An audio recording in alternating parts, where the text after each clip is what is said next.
There's a moment every SUV owner dreads. You're driving home, the transmission hesitates for half a second, and a small voice in your head says, "That's not supposed to happen."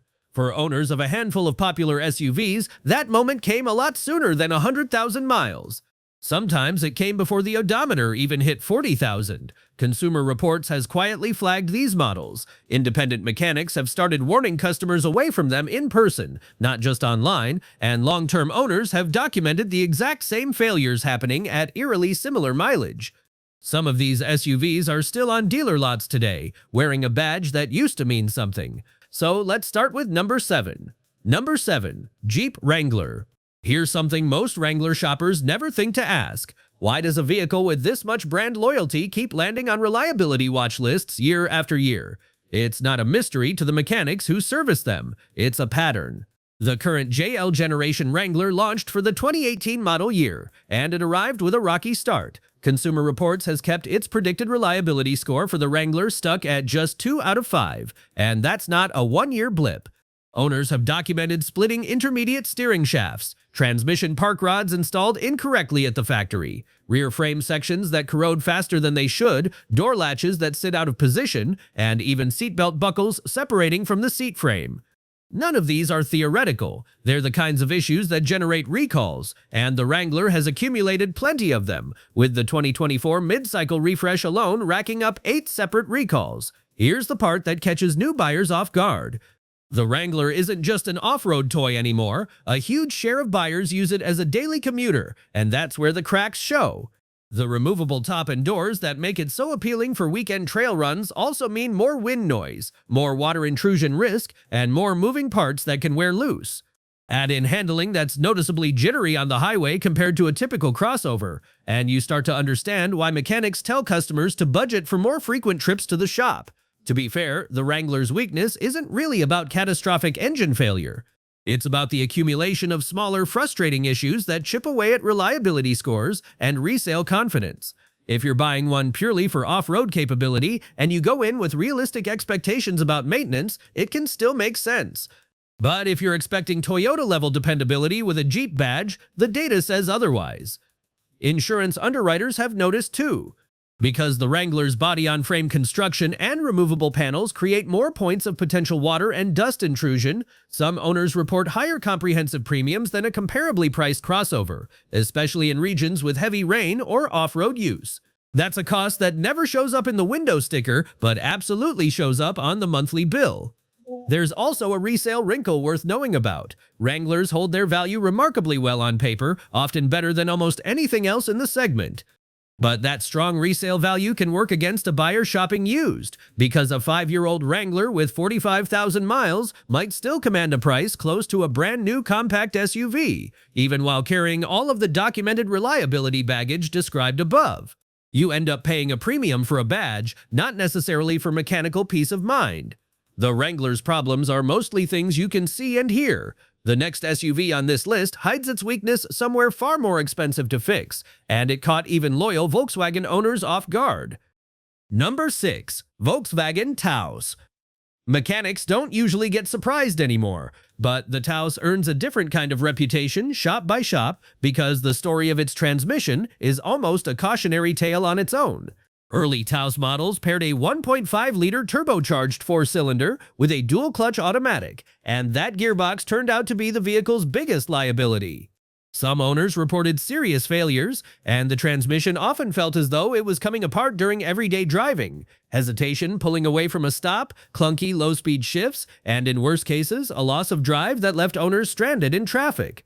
Volkswagen eventually swapped in a conventional 8-speed automatic, and that's genuinely a better transmission. But here's the catch a lot of shoppers miss. Plenty of early build Taos models are still on the road, still under 40,000 miles, and still carrying that original dual-clutch unit.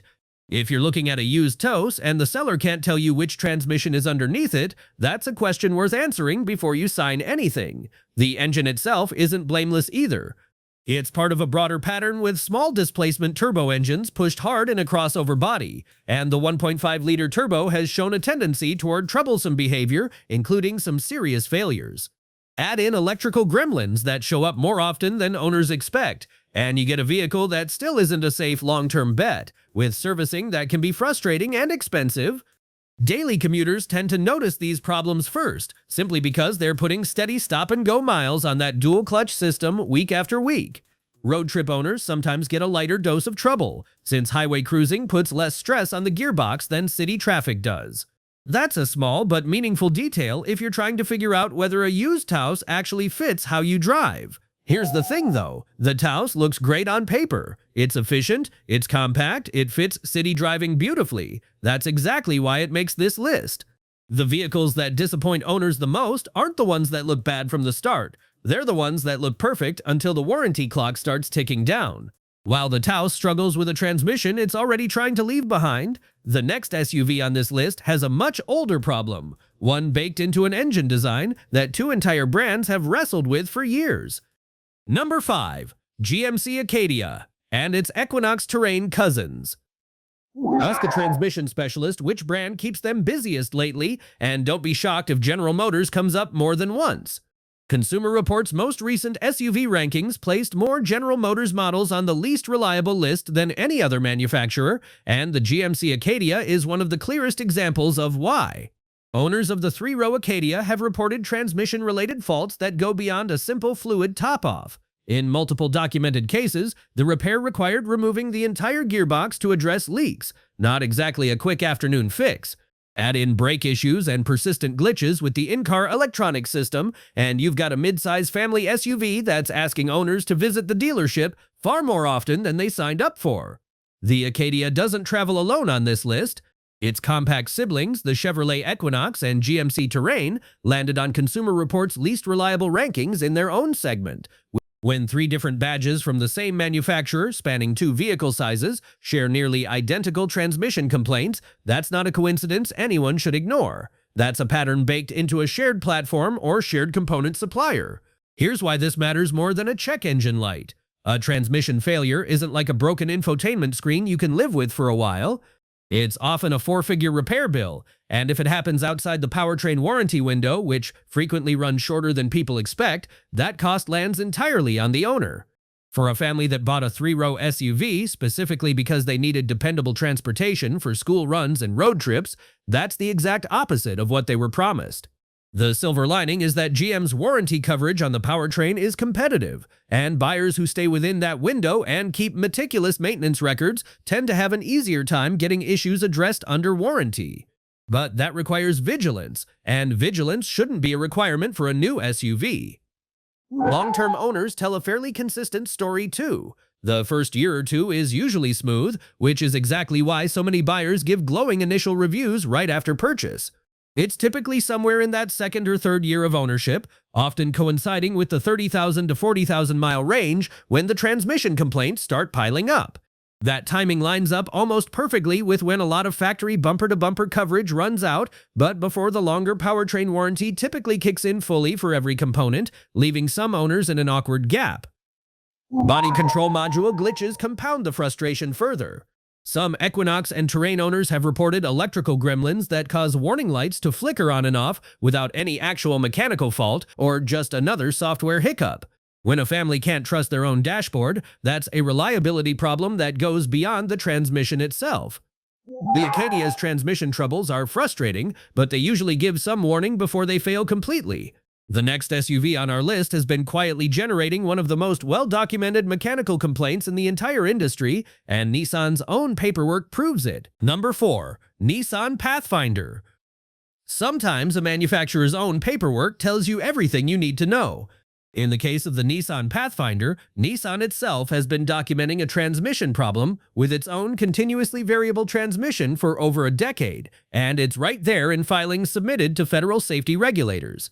Back when the redesigned Pathfinder first went on sale, Nissan issued a technical service bulletin the very same month, reprogramming the transmission control module, specifically to prevent what the bulletin called a CVT belt slip condition.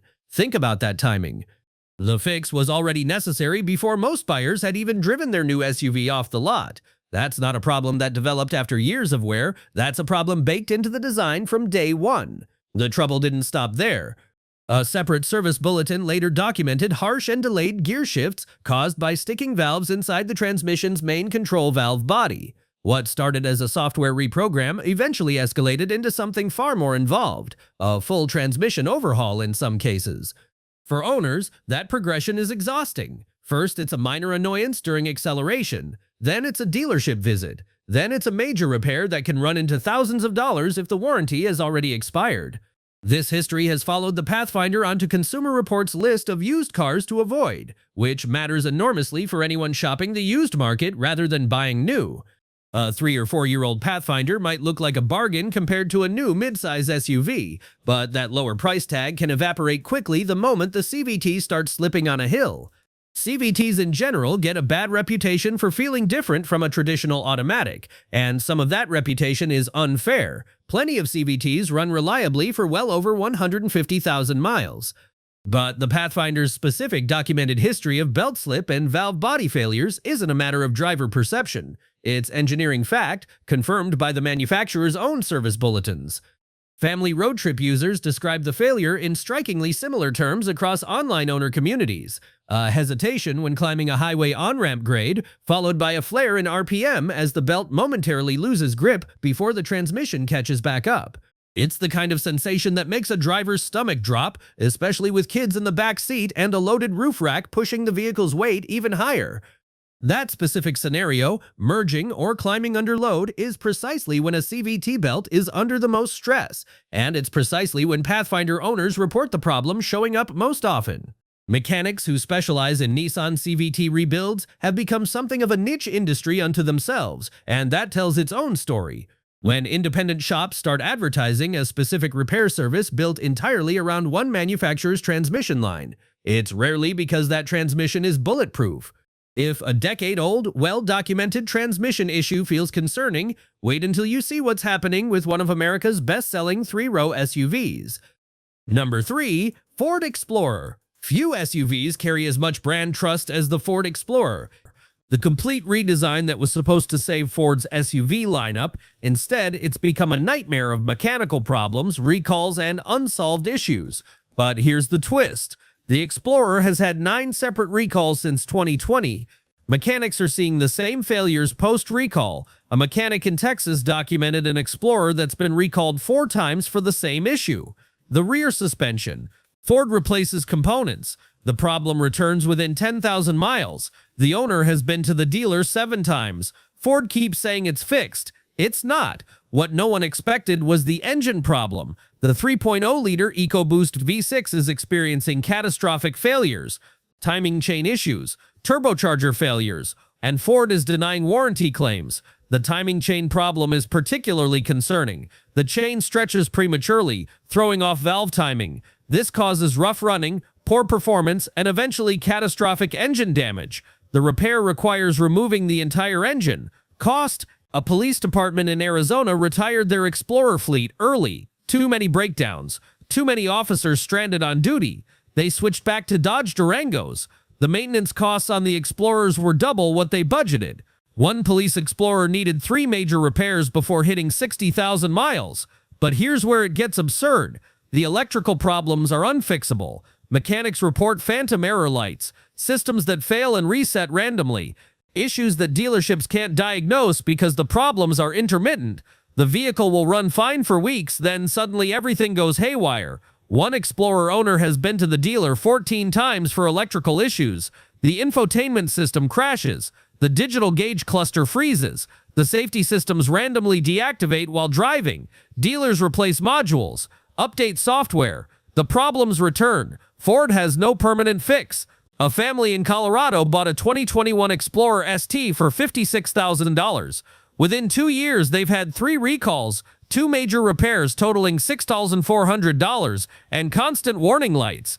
Their lawyer is helping them pursue a lemon law claim. Ford is fighting it. They say the issues don't meet lemon law thresholds because the vehicle is drivable. What's particularly damaging is how this affects Ford's police contracts. The Explorer is the most popular police vehicle in America, but departments are rejecting them due to reliability issues. That's destroying Ford's fleet business and their reputation. And this changes everything for Ford's flagship SUV. Number 2. Jeep Grand Cherokee. If you want to understand why mechanics specifically warn customers away from a particular used SUV, listen to how they describe fixing it. But one that keeps failing to shake off the same reputation problem year after year: the Jeep Grand Cherokee. The Grand Cherokee has always lived with a frustrating split personality. On one hand, genuinely appealing styling, real off-road hardware, and available interior finishes that punch well above the price point, making it feel like a genuine luxury alternative at a mainstream price. On the other hand, a persistent, recurring pattern of electrical gremlins and powertrain complaints that has followed the nameplate across multiple generations, rather than being an isolated bad year that got quietly fixed and forgotten. This isn't a one-time stumble. It's a pattern, and patterns are exactly what separate bad luck from a genuine design or manufacturing problem that keeps resurfacing no matter how many model years go by. This fits squarely into a broader issue that's dogged Jeep's parent company for years now: a habit of shipping ambitious, feature-packed vehicles before quality control has fully caught up to the ambition baked into the design. Owners have reported everything from finicky infotainment systems that freeze or lag to more serious drivetrain concerns showing up well before a vehicle should reasonably be having those problems, sometimes well within what should be trouble-free years of ownership. For a buyer drawn in by the Grand Cherokee's rugged image and genuine four-wheel drive capability, that's a real trade-off worth sitting with, especially once you're past the factory warranty and every repair bill is coming straight out of your own pocket instead of Jeep's.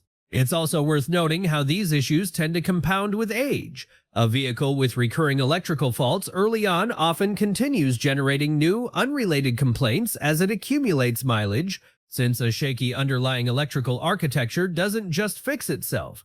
It tends to reveal new symptoms as connectors corrode, wiring harnesses flex repeatedly, and software updates interact unpredictably with aging hardware.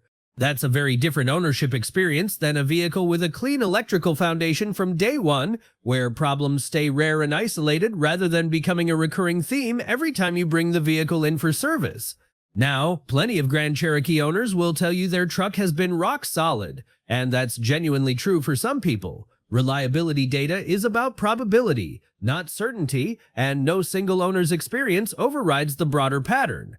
But when a nameplate keeps landing on watch lists generation after generation, that's not something you write off as coincidence. That persistent, recurring pattern spanning multiple model years is exactly why the Grand Cherokee earns the number 5 spot. Number 1. Chevrolet Tahoe. Here's the story that made mechanics start pulling owners aside before they even signed the paperwork on a used Tahoe. This isn't a case of harsh shifting or a stubborn CVT belt. This is a documented safety issue involving a transmission component that can lock the rear wheels while the vehicle is moving. The Chevrolet Tahoe's 10-speed automatic transmission has generated a genuinely alarming paper trail. Nearly 1,900 field reports of rear wheel lockup have been filed with federal safety regulators, spanning multiple recalls and technical service bulletins over the past several years. One recall alone covered more than 460,000 vehicles, including Tahoes from the 2021 model year, and it wasn't triggered by owner complaints in isolation. It followed 11 documented road incidents and multiple injuries directly tied to the failure. Let that sink in for a second. This isn't a scenario where the transmission slips and the SUV loses power gradually. Rear wheel lockup at highway speed can send a nearly 3-ton vehicle into an uncontrolled skid with zero warning. For a vehicle marketed heavily toward families who need 3-row space and confident highway manners for long road trips, that's about as far from the intended use case as it gets. And the story didn't end with that first major recall. A second recall, issued more recently, expanded coverage to tens of thousands of additional vehicles, suggesting the underlying design issue wasn't fully resolved the first time around. For owners and shoppers, that's a critical detail. A single recall with a clean fix is reassuring. A second recall addressing a similar failure mode years later is a signal that mechanics take very seriously. So why does the Tahoe top this list instead of a vehicle with more total complaints? Severity. A harsh downshift is annoying. A transmission that won't engage reverse is inconvenient. A transmission component that can lock a wheel while you're doing 65 miles an hour on the interstate is a genuine safety hazard. And that's the distinction mechanics keep coming back to when they explain why this particular SUV earns the strongest warning on the list. Long-term owners who've been through the recall process describe a range of experiences. Some had the fix completed in a single dealership visit with no lingering symptoms afterward. Others report the same hesitation or clunk returning months later, which is part of why that second recall exists in the first place. That inconsistency is unsettling for anyone relying on a full-size SUV to haul a family safely across state lines on a road trip, when the whole appeal of a Tahoe is supposed to be effortless, confident highway cruising. There's a family safety dimension here that goes beyond the mechanical details, too. The Tahoe is frequently marketed and purchased specifically because of its size and perceived stability, the idea that bigger means safer. A transmission fault that can compromise wheel control undercuts that entire premise, and it's part of why safety-focused parents researching this vehicle should treat the recall history as seriously as they'd treat a crash test rating. If you already own a Tahoe from the affected model years, the most important thing you can do is confirm the recall repair has actually been completed, not just mailed to you as a notice. If you're shopping for one used, a completed recall repair should be treated as a non-negotiable line item before you hand over a deposit, not an afterthought you check later. Ask the dealer or private seller for documentation, not just a verbal assurance, and if they can't produce it, walk away. That's the full list, and if there's one thread connecting all 7 of these SUVs, it's that transmission problems rarely show up out of nowhere. They build gradually. They get documented in service bulletins and complaint databases long before most buyers ever hear about them, and by the time they become common knowledge, plenty of owners have already paid the price. The Chevrolet Tahoe earns the top spot not because it has the most complaints on this list, but because the nature of its failure crosses the line from expensive inconvenience into genuine safety risk, and that's a different category of concern entirely. Whether you're shopping new or used, the lesson from all 7 of these vehicles is the same.